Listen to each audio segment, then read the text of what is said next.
As a veteran pilot of the Human Alliance, I've seen my fair share of battles, but nothing quite like what's about to unfold in the Barnard Star System. The tension among the crew aboard the ISS Phoenix is palpable as we prepare to face off against the Noan forces. We've been given orders to enforce the Alliance's claim to this territory, but it won't be easy. The Noans are a formidable adversary. As I sit in the cockpit of my fighter craft, I can't help but feel a sense of unease. The Noans may outnumber us, but we have the determination and the firepower to see this through. My fellow pilots exchange nervous glances as we await the signal to launch, but beneath the apprehension, I sense a steely resolve. We know what's at stake, and we're ready to fight for it. This all started simple enough. Decades after we liberated ourselves from the Proxenuthian Empire, the Human Alliance government began an aggressive campaign to build up our defense fleet and make claims of space around our sol system, but not every intergalactic race recognized the Alliance claims.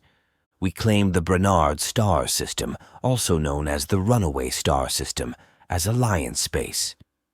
The Noans, a bipedal reptilian intergalactic race, disagreed as they have had an iron and gold mining camp on a planet in the system called Barnard Star D, which they have been mining and using enslaved race known as Klops, who are descendants of Earth Neanderthals. The Alliance gave the Noans a time limit to leave the system and free their slaves. The Noans responded by sending military reinforcements into the system. Time's up, and now we must teach another race that our words were not a request for their intimidation. It was a warning to save them from what we can do. As the klaxons blare and the hangar doors slide open, my heart races with anticipation. With a flick of the controls, my fighter craft rockets out into the void, joining the ranks of the Alliance fleet. Around me, fellow pilots execute intricate maneuvers, forming up into squadrons as we prepare to engage the enemy. The vastness of space stretches out before us, but I know that the battle will be waged in the tight confines of the Barnard Star System. In the distance, I can see the ominous silhouettes of the Noan warships, bristling with weapons and ready for combat. My hands tighten on the controls as I steel myself for the coming fight. The fate of the system hangs in the balance, and I'll be damned if I let the Noans take it without a fight. The battle rages on, a chaotic ballet of energy blasts and explosions as Alliance and Noan forces clash in the void. Despite the odds, we press forward, our resolve unyielding in the face of adversity. As I engage Noan fighters in dogfights among the asteroids of Barnard Star D, I can't help but marvel at the courage and skill of my fellow pilots. Together, we are a force to be reckoned with. But victory comes at a cost. As the battle wears on, we suffer losses, brave men and women who gave their lives in defense of the Alliance. Their sacrifices weigh heavily on my heart, but I know that they did not die in vain. With each enemy ship we destroy, we honor their memory and reaffirm our commitment to the cause. And when the dust settles and the last Noan fleet ships fell back, we stand victorious, ready to defend our territory against any who would challenge us. As best I can tell, the Noans suffered nearly a third of its fleet destroyed before retreating to the edge of the system. We have suffered our own casualties as well. Almost 20% of our fleet has been destroyed or heavily damaged. We have won space at a cost. Our ships took up the defensive position over Barnard Star D planet. Our leadership has refused to bombard the planet below, as there are still thousands of innocent Klops deep in the mines we must rescue. My job as a pilot is to stay on the top side. Soon the Space Marines will have their turn at the enemy below. Although we have limited intelligence on the numbers, it is an assured bet that the Noan ground forces are reinforced by Morale mercenaries. Our Space Marines have fought those giants several times before, tall, ugly, red-skinned amphibious creatures that are 2 meters in height. They have 4 arms which they use to overwhelm their opposition with volley fire.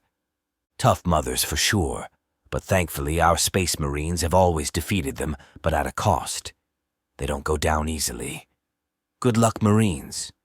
Corporal Bakshi braced himself as his squad of Space Marines deployed on the surface of Barnard Star D. The intensity of the battle is palpable from the moment we set foot on the system soil. The sky above is ablaze with streaks of energy as our space cover engages the enemy defensive towers, clearing the way for our ground assault. With adrenaline coursing through my veins, I follow my squad mates into the heart of the conflict. The mines are a labyrinth of tunnels and chambers, echoing with the cacophony of gunfire and explosions. As we advanced, we were met with fierce resistance from the Noan ground forces and their Morale mercenaries. The Morales, with their imposing stature and multiple arms, pose a formidable threat, but were trained to adapt and overcome. With disciplined fire and coordinated maneuvers, we press forward, inch by hard-won inch, determined to secure victory for the human alliance. The battle rages on, each passing moment bringing us closer to our objective. Our squad moves with precision, clearing out enemy positions and securing key points within the mines. The Morale mercenaries prove to be tenacious adversaries, their volley fire testing our defenses at every turn. But we refuse to yield, drawing on our training and camaraderie to push forward in the face of adversity. As the dust settles and the smoke clears, we emerge victorious, having wrested control of the mines from the Noan forces. The ground beneath our feet is littered with the remnants of battle, scorched earth and fallen enemies serving as grim reminders of the price of victory. Yet, amidst the chaos, there is a sense of accomplishment, a feeling that our efforts have not been in vain.